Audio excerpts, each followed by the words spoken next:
Saudamos a todos os nossos queridos amigos e irmãos em Cristo Jesus. Seja bem-vindo a mais um estudo da lição da Escola Sabatina, lição número 3. Vamos orar ao nosso Deus. Pai querido que estás nos céus, na Tua presença estamos em busca da Tua bênção, em busca da Tua ajuda, da iluminação do Espírito Santo na minha mente e na mente dos meus irmãos ao abrirmos a Tua palavra neste momento. Nós suplicamos em nome de Jesus. Amém. A lição número 3, Jesus e o livro do Apocalipse. Jesus é o centro do Apocalipse. O Apocalipse gira em torno da pessoa de Jesus Cristo e do seu ministério no santuário do céu.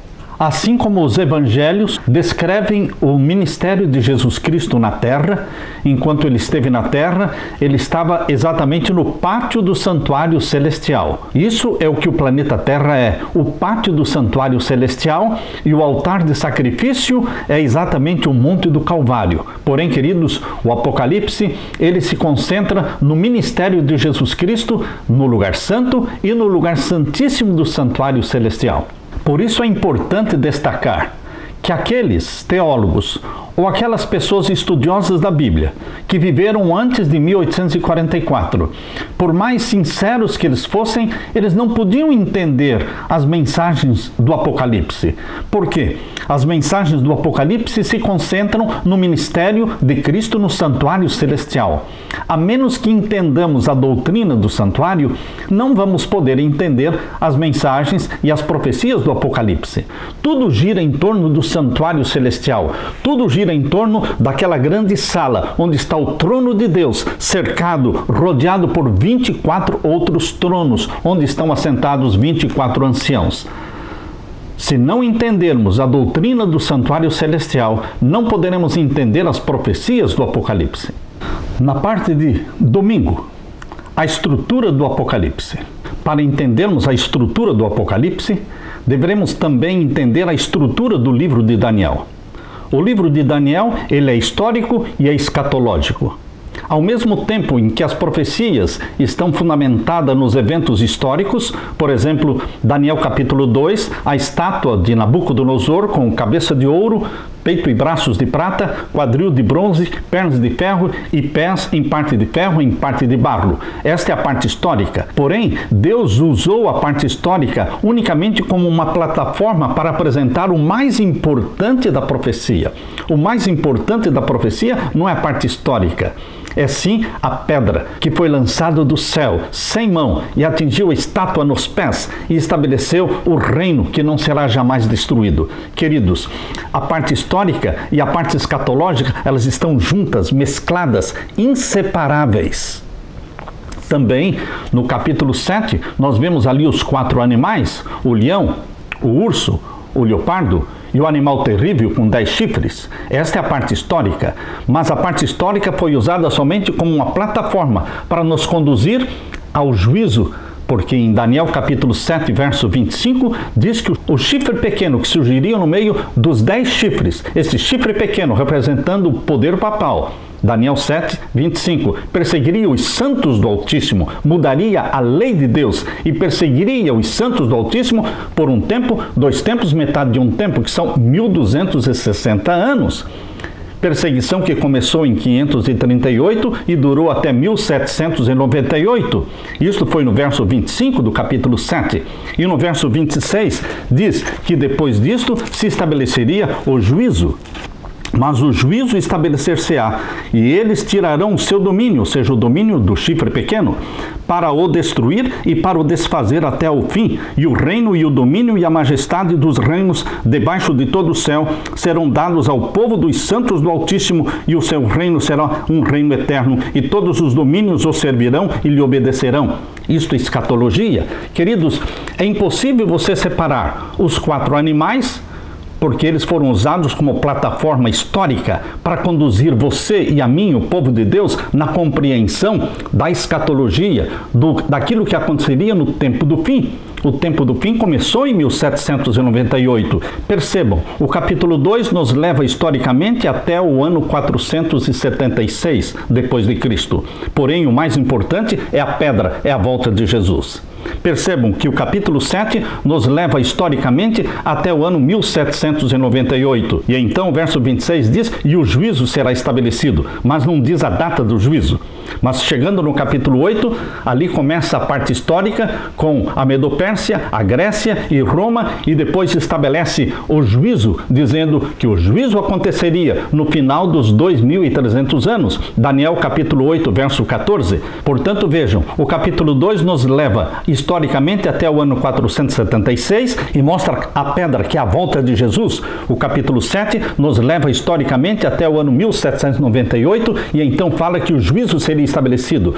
O capítulo 8 nos leva historicamente até 1844. Queridos, toda essa plataforma histórica do capítulo 8, usando Medopérsia, Grécia e Roma, foi montada para conduzir o povo de Deus à data de 1844, que é o início do juízo. Isso é escatologia. Nós não temos como separar a história da escatologia, porque a história é a plataforma usada por Deus para nos fazer avançar e entendermos os eventos escatológicos.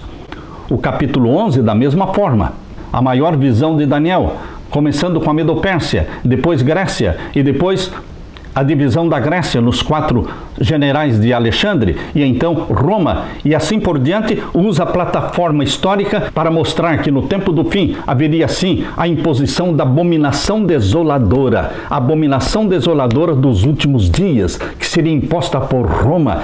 Queridos, é impossível separarmos a parte histórica da parte escatológica. Assim também com o Apocalipse. Falando da estrutura do Apocalipse, a semelhança de Daniel é uma estrutura histórica e escatológica. Nós não poderemos arbitrariamente falar. A primeira metade do Apocalipse é histórica e a segunda metade do Apocalipse é escatológica. Nós não podemos arbitrariamente fazer esta declaração. Por quê? Porque a escatologia, ela está presente no Apocalipse já desde as 7 igrejas. As 7 igrejas, historicamente, nos conduzem do ano 31 da nossa era até o ano de 1844, quando inicia Laodiceia, povo do juízo. Percebam que em Filadélfia, eis que diante de ti eu pus uma porta aberta. Esta porta aberta que Deus colocou diante dos irmãos da igreja de Filadélfia é a porta do Santíssimo. Isto é juízo celestial, anunciando a chegada do juízo que aconteceria no período de Laodiceia. De Laodiceia de 1844 para frente, nós vemos aí escatologia, juízo investigativo, juízo pré-advento, que ocorre antes da volta de Jesus. Queridos, é impossível dizer que a primeira parte do Apocalipse é histórica e somente a segunda parte do Apocalipse seria escatológica. Por quê? Porque o capítulo 4 de Apocalipse mostra a sala do juízo, o capítulo 5 mostra o livro do juízo e o capítulo 6, 7 e 8 mostra Jesus Cristo abrindo os selos no juízo, exatamente no lugar santíssimo do santuário celestial. O capítulo 8 mostra o 7º selo, capítulo 8, verso 1 até o verso 5, Jesus Cristo abrindo o 7º selo, fazendo a grande e última intercessão para a conversão da grande multidão da hora undécima, e então depois da grande e última intercessão, Jesus Cristo lança o incensário sobre a terra, capítulo 8, verso 5, dizendo: está feito, não mais. Quem é injusto permaneça sendo injusto, e quem é santo permaneça sendo santificado. A estrutura do Apocalipse é uma estrutura mesclada de história e escatologia. Você vai encontrar os eventos escatológicos na igreja de Laodiceia. Você vai encontrar eventos escatológicos no 7º selo. Você vai encontrar eventos escatológicos na 7ª trombeta. Tudo isso aí está na primeira parte do Apocalipse, está na primeira metade. Portanto, está assim a escatologia mesclada com a história, inseparavelmente, para a honra e glória de Deus. Na parte de segunda-feira, representações de Jesus. No Apocalipse você vai encontrar várias descrições de Jesus, vários títulos dados a Jesus Cristo, nosso Salvador. Abra sua Bíblia em Apocalipse 1:5. Em Apocalipse 1:5 nós lemos: e da parte de Jesus Cristo, que é a fiel testemunha. Jesus Cristo é chamado a fiel testemunha. E o que mais? O primogênito dos mortos. Jesus Cristo não foi o primeiro a morrer e não foi o primeiro a ressuscitar. Por que então ele é chamado primogênito dos mortos? Porque a palavra primogênito não quer dizer somente o primeiro. A palavra primogênito tem também o significado de preeminência, de importância. É dele que todos os mortos dependem para ressuscitar. Jesus disse: aquele que crer em mim, ainda que morra, viverá. Eu sou a ressurreição e a vida.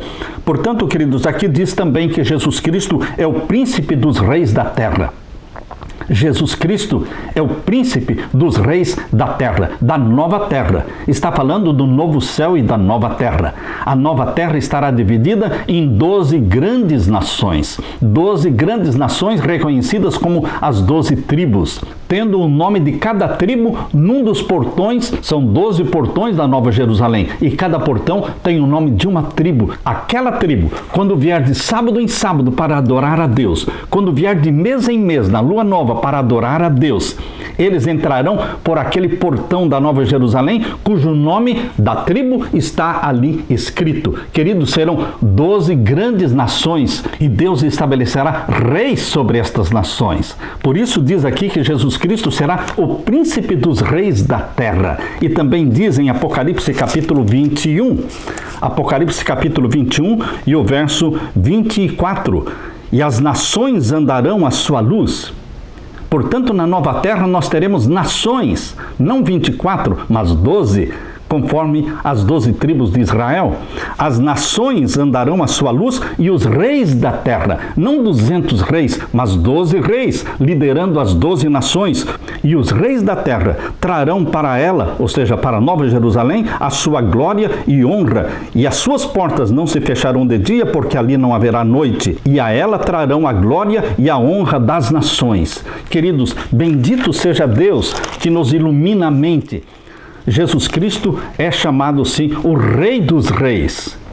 Não estes reis promíscuos e profanos que existem hoje na terra, mas Jesus Cristo é o Rei daqueles 12 reis que governarão a nova terra. Bendito seja Deus, o príncipe dos reis da terra. E aqui no capítulo 1, ainda no verso 5, diz: aquele que nos ama. Esta é uma declaração de amor. Jesus Cristo aqui está declarando aquele que nos ama. Ele nos ama. Nos ama ao ponto de morrer por nós. Ele morreu por nós. Ele ressuscitou por nós. Ele subiu ao céu por você e por mim. E ele vai voltar para nos buscar. Aquele que nos ama. E em seu sangue nos lavou dos nossos pecados. Você e eu fomos comprados pelo ouro do sangue de Cristo e a prata das suas lágrimas. Aleluia!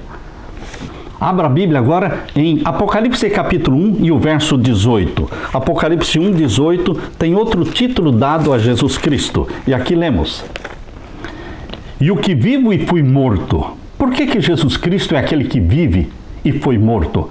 Jesus Cristo nasceu da bendita Virgem Maria e viveu aqui nesta terra. E ele foi morto, mas ele reviveu.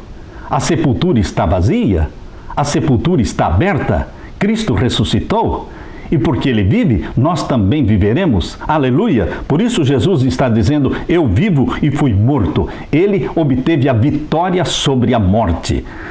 Mas eis aqui estou vivo para todo sempre. Para todo sempre Jesus vive e para todo sempre você e eu viveremos. E mais, eu tenho as chaves da morte e do inferno. Ou seja, eu tenho as chaves da morte e da sepultura. Ele libertará os cativos da morte, ressuscitando-os, chamando-os para a vida, quando Cristo descer do céu com poder e glória. Os que morreram em Cristo ressuscitarão primeiro. 1 Tessalonicenses capítulo 4, verso 16.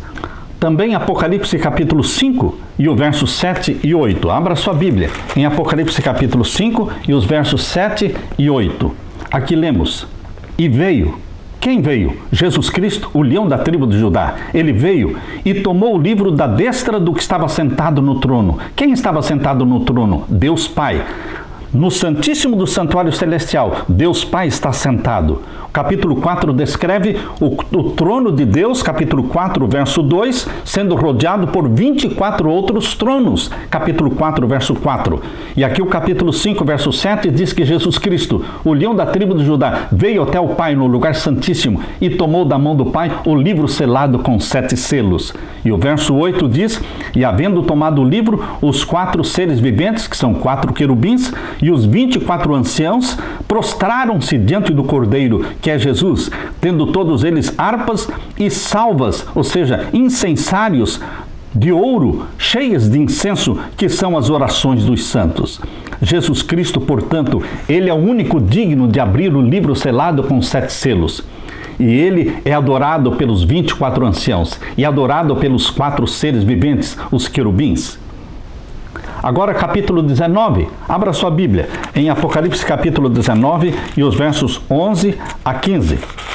Apocalipse capítulo 19 e os versos 11 até o verso 15.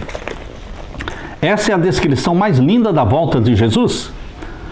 Você sabia? Apocalipse capítulo 19, versos 11 a 15, é uma descrição da segunda vinda de Jesus. E vi o céu aberto, e eis um cavalo branco, e o que estava sentado sobre ele chama-se Fiel e Verdadeiro e julga e peleja com justiça. Jesus Cristo, cavaleiro do cavalo branco, e julga e peleja com justiça. O ministério de Cristo no santuário celestial, que começou com a intercessão dele no lugar santo, nos conduz para o lugar santíssimo, onde ele opera o juízo celestial. Por isso, queridos, aqui diz fiel e verdadeiro e julga e peleja com justiça, porque Jesus Cristo é quem julga. João capítulo 5, verso 22 diz que o Pai a ninguém julga, mas deu ao Filho o poder de julgar. E no capítulo 5 de João, verso 27 diz, o Pai deu ao Filho o poder de julgar porque ele é filho do homem. Jesus Cristo é aquele que julga você e a mim, mas ele também é o nosso advogado. Que conforto, que alegria ter como nosso juiz aquele que também é o nosso advogado. Isso representa vitória no juízo, porque não há condenação para aqueles que estão em Cristo Jesus. O capítulo 19, verso 12 diz, e os seus olhos eram como chama de fogo, e sobre a sua cabeça havia muitos diademas, e tinha um nome escrito que ninguém sabia senão ele mesmo. E o verso 13, estava vestido de uma veste salpicada de sangue. Isto me chamou a atenção. Ver que Jesus Cristo tem uma vestimenta branca, mas está salpicada de sangue. Estes sinais, estas manchas de sangue na vestimenta de Jesus Cristo é uma prova de que ele lutou, mas venceu. Ele esmagou a cabeça da serpente. Ele nos resgatou. Ele nos comprou com seu próprio sangue. Por isso a sua roupa está salpicada de sangue. E o nome pelo qual se chama é a Palavra de Deus. Ele é o Logos. Ele é o Verbo, ele é a palavra de Deus. E o verso 14, e seguiam-no os exércitos no céu, em cavalos brancos. Este exército do céu, que segue a Jesus Cristo bem de perto, na sua segunda vinda, em glória e majestade.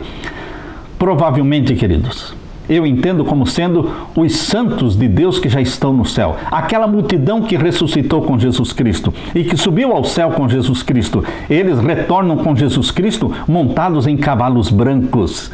Por que nós achamos que eles fazem parte desta multidão que ressuscitou com Jesus? Porque aqui diz que eles vêm em cavalos brancos e vestidos de linho fino, branco e puro.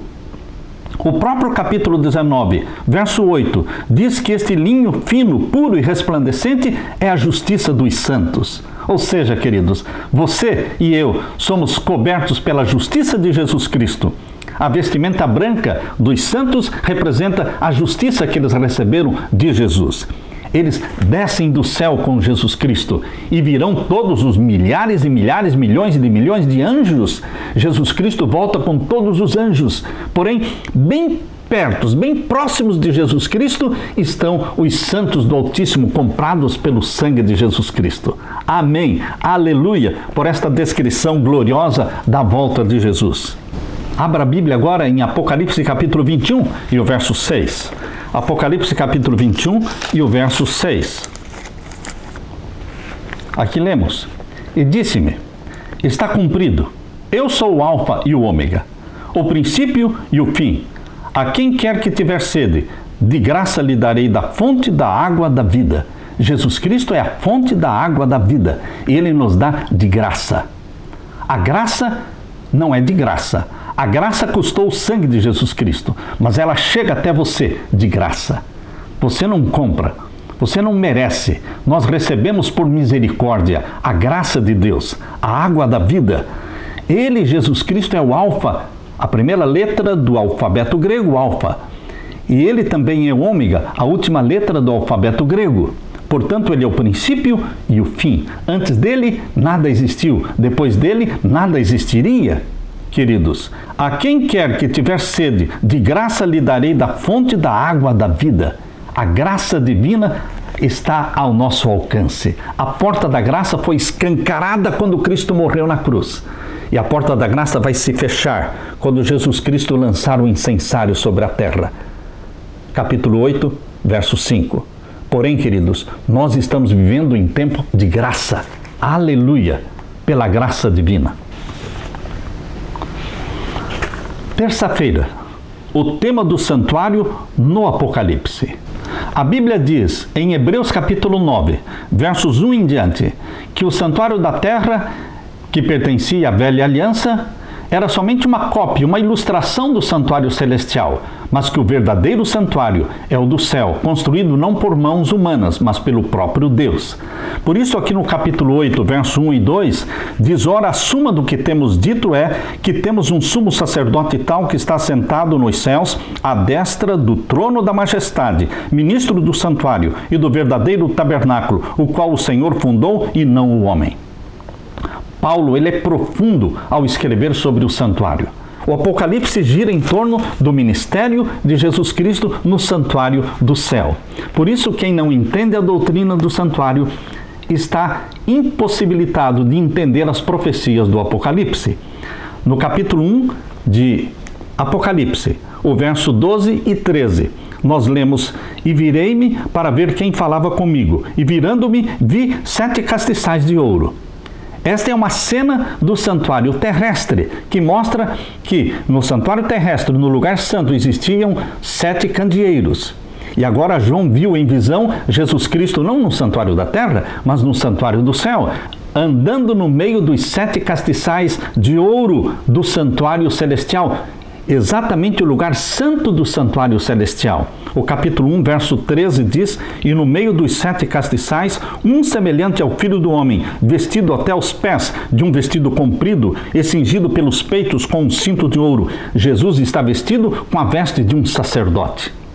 Ele está no lugar santo, andando no meio dos 7 castiçais de ouro, que representam as 7 igrejas do Apocalipse. Portanto, durante esses 1800 anos, desde o ano 31, quando Jesus subiu ao céu, até o ano de 1844, quando iniciou o tempo do juízo, Jesus aqui é representado como andando no meio das 7 igrejas, ou seja, Éfeso, Esmirna, Pérgamo, Tiatira, Sardes, Filadélfia. Quando você chega no capítulo 3, versos 7 e 8, nós lemos, e ao anjo da igreja que está em Filadélfia, escreve, isto diz o que é santo, o que é verdadeiro, o que tem a chave de Davi, o que abre e ninguém fecha, e fecha e ninguém abre. Eu sei as tuas obras, eis que diante de ti pus uma porta aberta, e ninguém a pode fechar.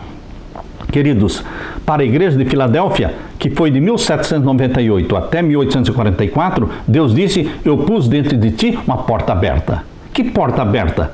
É esta, que não aparece em Éfeso, que não aparece em Esmirna, nem em Pérgamo, nem em Tiatira, nem em Sardes, só em Filadélfia. Porque Filadélfia está olhando para 1844. Eu pus dentro de ti uma porta aberta, a porta do Santíssimo. Jesus Cristo estava terminando a sua obra ministerial no lugar santo e iniciaria agora a última fase do seu ministério no Santíssimo, o juízo celestial. Por isso Deus diz, eu pus diante de ti uma porta aberta. E esta porta aberta aparece novamente no período de Laodiceia. Laodiceia, capítulo 3, verso 14 até o verso 22. É o povo do juízo, é a era do juízo. E é para este povo que pertence à era do juízo que o capítulo 4, verso 1 diz. Leia comigo Apocalipse 4, verso 1. Depois destas coisas, ou seja, depois que eu mostrei para Filadélfia a porta aberta. Depois que eu falei que existiria um povo chamado povo do juízo, Laodiceia. Depois destas coisas, olhei e eis que estava uma porta aberta no céu.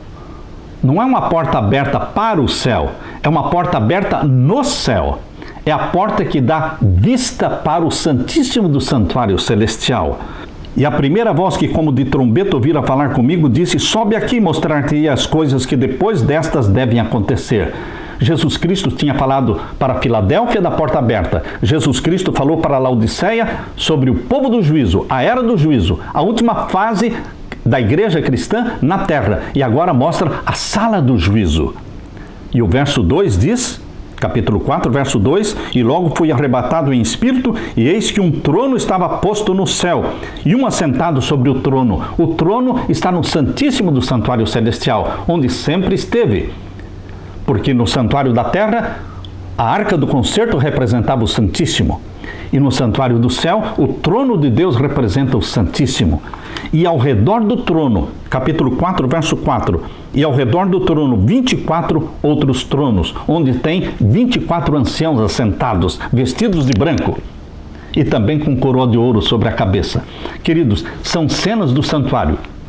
Esta parte de terça-feira está falando do tema do santuário no Apocalipse. Você vê novamente o santuário no Apocalipse quando menciona no capítulo 5, verso 1, e vi na destra do que estava sentado no trono um livro escrito por dentro e por fora, selado com 7 selos. O Pai está sentado sobre o trono. Ele tem um livro selado com 7 selos na mão. Ele não pode abrir. E então João chora.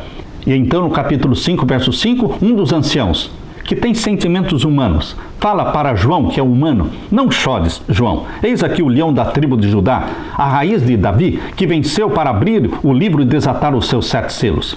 E então entra em cena Jesus Cristo, leão da tribo de Judá. E o verso 7 diz: e ele, Jesus, veio e tomou o livro da destra da mão do que estava sentado no trono. Quando Jesus Cristo entrou no Santíssimo do Santuário Celestial para receber o livro da mão do Pai. Queridos, todas estas cenas descritas aqui são cenas do santuário. O santuário celestial é o centro do Apocalipse, porque ali Jesus Cristo ministra, primeiro no lugar santo e depois no lugar santíssimo. Lembre-se que cada um dos selos do Apocalipse, capítulo 6, capítulo 7, cada um dos selos, ele é aberto no Santíssimo do Santuário Celestial. Esse é o tema do santuário no Apocalipse. Quando você chega no capítulo 8, o 7º selo é aberto. E então, capítulo 8, verso 2 diz: e viu os 7 anjos que estavam diante de Deus e foram-lhes dadas 7 trombetas. Dentro do santuário celestial, João viu 7 anjos que receberam 7 trombetas. E viu também Jesus Cristo, o anjo do concerto, com um incensário de ouro na mão, fazendo intercessão. Esta é a última grande intercessão que Jesus Cristo faz para a conversão da grande multidão. Uma multidão que ninguém pode contar. A grande seara da hora undécima, que será salva para Jesus Cristo. Queridos, esta última grande intercessão ocorre no 7º selo. E depois de fazer a última grande intercessão, junto ao altar de ouro, capítulo 8, verso 5 diz: e o anjo, que é Jesus Cristo, tomou o incensário e o encheu de fogo do altar e o lançou sobre a terra. Primeiros Escritos, página 279, Ellen White descreve que este ato de Jesus Cristo encher o incensário de fogo e o lançar sobre a terra é o fechamento da porta da graça. É quando Jesus diz: está feito. Queridos, estas são cenas do santuário no Apocalipse. É inegável que o ministério de Jesus Cristo no santuário celestial é o centro do Apocalipse. No capítulo 11, verso 1 e 2 nós lemos: e foi-me dado uma cana semelhante a uma vara, e chegou o anjo e disse: levanta-te e mede o templo de Deus e o altar e os que nele adoram. Mais cenas do santuário. Jesus Cristo pedindo para medir o templo de Deus no céu. Isso significa, você precisa estudar o santuário do céu. Você precisa estudar o ministério de Cristo no lugar santo. E depois precisa entender o ministério de Jesus no lugar santíssimo. Foi essa exatamente a razão da decepção do capítulo 10. O livrinho que era doce na boca e amargo no ventre, o livrinho do capítulo 10 de Apocalipse, É o livrinho que diz respeito ao fim dos 2.300 anos. Todos estavam esperando a volta de Jesus, mas não houve a volta de Jesus. Foi uma amarga decepção. Mas, queridos, esta profecia mostra a necessidade de medirmos o templo celestial, ou seja, estudarmos, esquadrinharmos, investigarmos o santuário celestial para entendermos a razão do desapontamento no ano de 1844 e entendermos que a nossa missão é pregar esta mensagem, porque o capítulo 10, verso 11 diz: e ele me disse, importa que profetizes outra vez a muitos povos, nações, línguas e reis.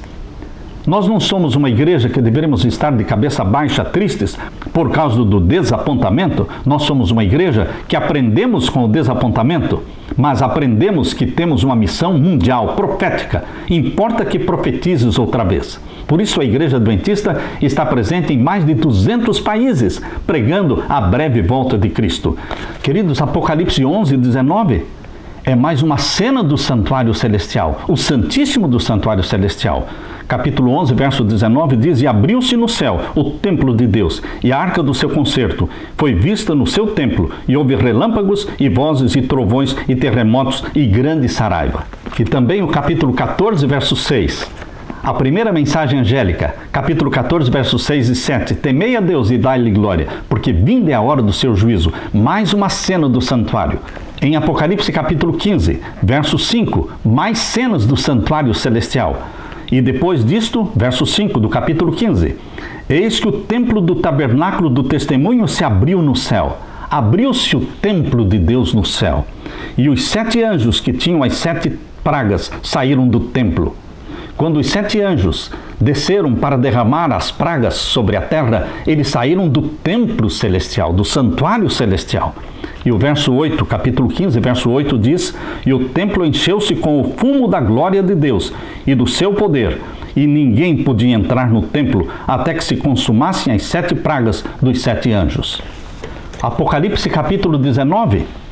Aqui em Apocalipse capítulo 19, mais uma vez, as cenas do santuário. Capítulo 19, verso 2.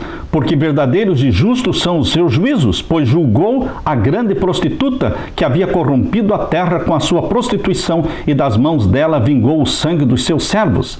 O julgamento. Babilônia foi julgada.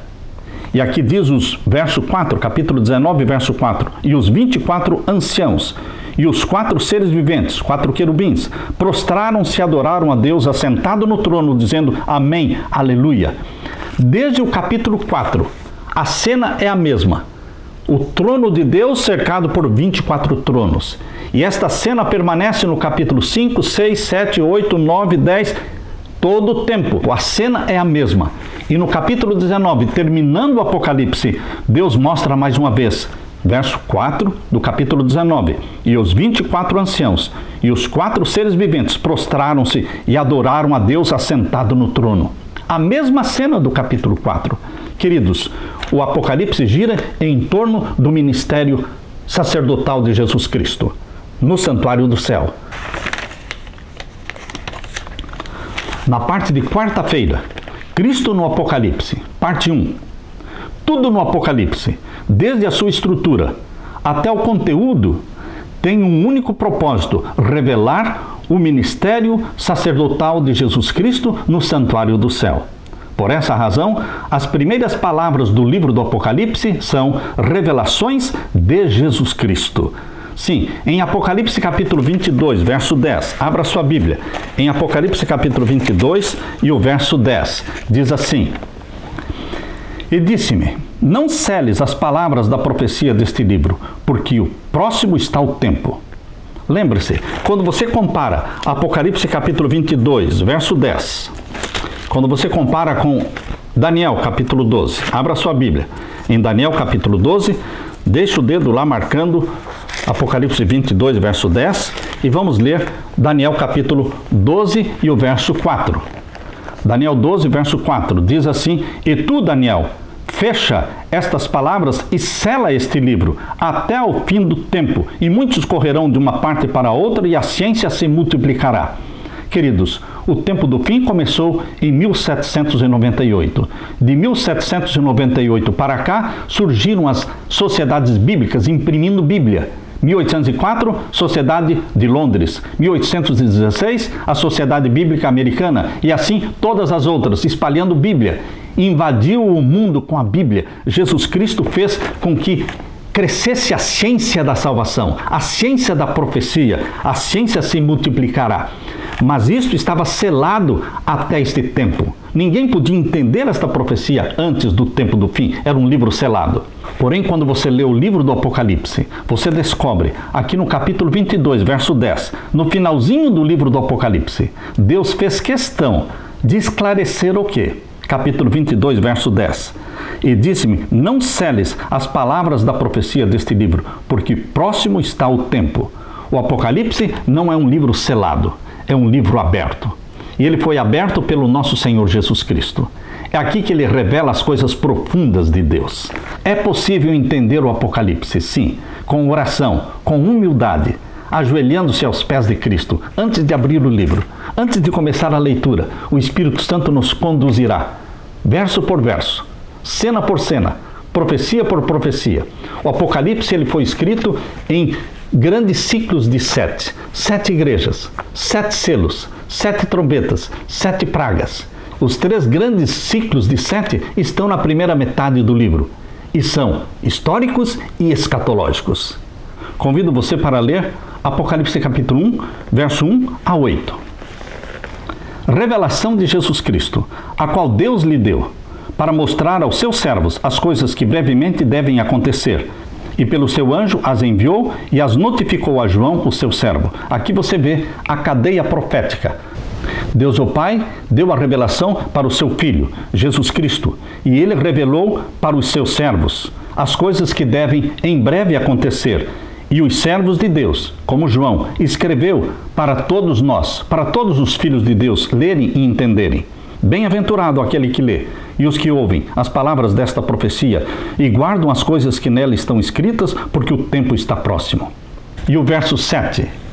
Eis que vem com as nuvens, e todo olho o verá, até os mesmos que o traspassaram, e todas as tribos da terra se lamentarão sobre ele. Sim, amém. Jesus Cristo, ele voltará da mesma forma como ele subiu para o céu.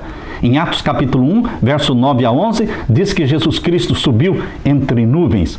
Os discípulos estavam olhando para o céu, vendo Jesus Cristo subir até que ele foi coberto pelas nuvens. Ele subiu de uma forma literal, visível, corpórea. Ele voltará também de uma forma literal, visível e corpórea. Todo olho o verá, todos o verão. Mesmo os que o mataram. Aqui diz, até os mesmos que o traspassaram. Sim, Anás e Caifás, Pilatos. Queridos, todos eles ressuscitarão para ver quem foi aquele que eles mataram.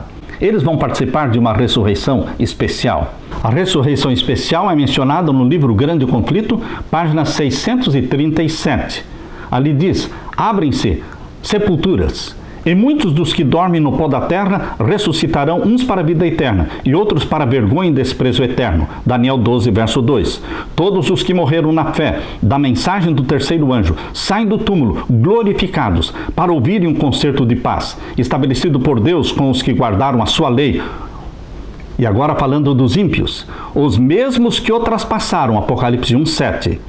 Os que zombaram e escarneceram da agonia de Cristo e os mais acérrimos inimigos da sua verdade e povo ressuscitam para contemplá-lo em sua glória e ver a honra conferida aos fiéis e obedientes. Esta é a ressurreição especial, que ocorre um pouco antes da volta de Jesus.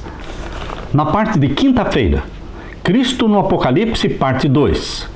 Abra sua Bíblia no capítulo 1 e o verso 9 e 10. Apocalipse capítulo 1 e os versos 9 e 10. Eu, João, que também sou vosso irmão e companheiro na aflição, e no reino e paciência de Jesus Cristo, estava na ilha chamada Patmos, por causa da palavra de Deus e pelo testemunho de Jesus Cristo. João foi exilado na ilha de Patmos, porque ele era fiel a Jesus Cristo. Ele se negou a queimar incenso ao imperador Domiciano. Aqui o verso 10 diz, eu fui arrebatado em espírito no dia do Senhor, e ouvi detrás de mim uma grande voz como de trombeta. João foi arrebatado em espírito e teve a visão do Apocalipse no dia do Senhor. Não é difícil para você saber qual é o dia do Senhor na Bíblia. Se você abrir a Bíblia em Isaías capítulo 58, verso 13, abra sua Bíblia em Isaías capítulo 58 e o verso 13, você verá que o dia do Senhor é o 7º dia da semana, chamado o Santo Sábado. Aqui nós lemos em Isaías capítulo 58, verso 13, se desviares o teu pé do sábado, e de fazer a tua vontade no meu santo dia, e se chamares ao sábado deleitoso e santo dia do Senhor. Biblicamente, o santo dia do Senhor é o sábado. E diz mais, digno de honra, e o honrares. Não é para pisar e desprezar ou odiar o sábado, mas honrá-lo porque é o dia do Senhor. Queridos, e o honrares, não seguindo os teus caminhos, nem pretendendo fazer a tua própria vontade, nem falar as tuas próprias palavras. Se obedecermos o 4º mandamento da lei de Deus, que diz, lembra-te do dia do sábado para o santificar, nós estaremos adorando o Criador dos céus e da terra.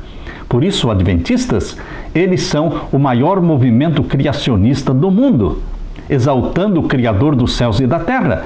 Ao guardarmos o sábado, mostramos sim que cremos na semana da criação em 6 dias. E no 7º dia, Deus descansou, abençoou e santificou. Gênesis capítulo 2, versos 1 até o verso 3. Queridos, para esses que cumprem com a vontade do Deus Criador, veja a promessa no verso 14. Então te deleitarás no Senhor, e te farei cavalgar sobre as alturas da terra, e te sustentarei com a herança do teu pai Jacó, porque a boca do Senhor o disse. Queridos, João foi arrebatado em espírito no dia do Senhor. Foi num sábado. E aí diz o verso 11, o que vês escreve-o num livro, envia-o às 7 igrejas que estão na Ásia, Éfeso, Esmirna, Pérgamo, Tiatira, Sardo, Filadélfia e Laodiceia. Deus escolheu a dedo 7 igrejas cristãs que existiam na Ásia Menor, que hoje é a Turquia. Por que Deus escolheu estas 7 igrejas? Porque o nome destas 7 cidades representam a condição espiritual da igreja cristã ao longo dos séculos, ao longo das eras. E o verso 12 diz, e virei-me para ver quem falava comigo, e virando-me, vi 7 castiçais de ouro, lugar santo do santuário celestial. E no meio dos 7 castiçais, um semelhante ao filho do homem, vestido até os pés de um vestido comprido e cingido pelos peitos com um cinto de ouro. Jesus Cristo como nosso sacerdote no lugar santo do santuário celestial. E o verso 17, e eu, quando o vi, caí a seus pés como morto, e ele pôs sobre mim a sua destra, dizendo-me, não temas, eu sou o primeiro e o último. João desfaleceu, desmaiou, mas Jesus Cristo o levantou e disse, João, não temas, eu sou o primeiro e o último. Existe um não temas de Jesus Cristo. Existe um não temas na Bíblia para cada dia do ano. Não temas, meu querido irmão, Jesus Cristo não está morto. Ele ressuscitou, e porque ele vive, nós também viveremos. E o verso 18, e o que vivo e fui morto, mas eis aqui estou vivo para todo sempre. Eu tenho as chaves da morte e do inferno. Aleluia! Queridos, nós adoramos um Deus vitorioso, um Deus poderoso que venceu a morte. Capítulo 22 e os versos 7 em diante. Aqui nós lemos, eis que presto venho, bem-aventurado aquele que guarda as palavras da profecia deste livro. Bem-aventurado aquele que estuda as palavras deste livro sagrado, deste livro profético. Bem-aventurado aqueles que dedicam tempo para isso. E o verso 8, e eu, João, sou aquele que vi e ouvi estas coisas, e havendo-as ouvido e visto, prostrei-me aos pés do anjo que mas mostrava para o adorar. E disse-me, olha, não faças tal, porque eu sou conservo teu e de teus irmãos, os profetas, e dos que guardam as palavras deste livro, adore a Deus. Anjos não aceitam adoração. Queridos, nós só podemos dobrar os nossos joelhos diante do Pai, do Filho e do Espírito Santo.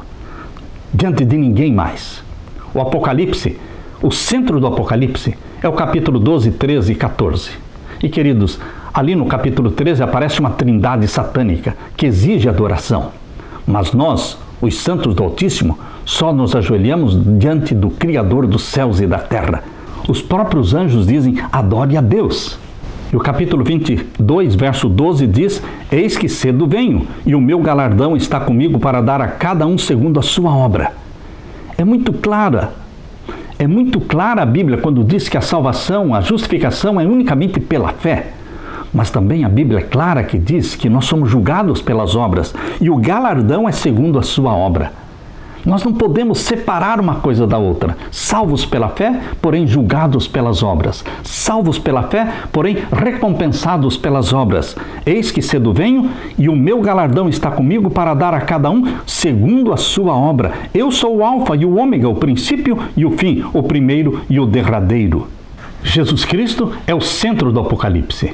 Mas Jesus Cristo precisa ser também o centro da sua vida, da minha vida. No livro Caminho a Cristo, na página 69, Cristo deve ser o primeiro e o último de nossa vida. Precisa estar conosco não só ao princípio e ao fim da nossa carreira, mas em cada passo no nosso caminho. E na página 70, diz: consagre-se a Deus pela manhã, faça disso a sua primeira atividade e ore: toma-me, Senhor, para ser teu inteiramente. Aos teus pés deponho todos os meus projetos. Usa-me hoje em teu serviço. Permanece comigo e permite que toda a minha obra seja feita em ti. A vida em Cristo é uma vida de descanso. Pode não haver êxtase de sentimentos, mas deve existir uma constante e serena confiança em Jesus. A esperança não está em você mesmo, mas em Cristo Jesus. Sua fraqueza se une à força de Jesus.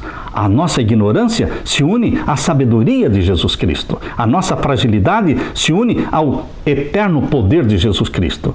Você não deve, pois, olhar para si mesmo, nem permitir que os pensamentos fiquem centralizados no próprio eu, mas em Jesus Cristo.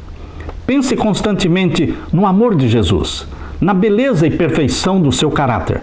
Cristo em sua abnegação, Cristo em sua humilhação, Cristo em sua pureza e santidade, Cristo em seu incomparável amor. Esse é o tema para a sua meditação. Quando o amar, o imitar e confiar inteiramente nele, é que você será transformado à sua semelhança. Que Deus te abençoe, meu querido irmão. Fique com a paz de meu Senhor Jesus Cristo. Amém.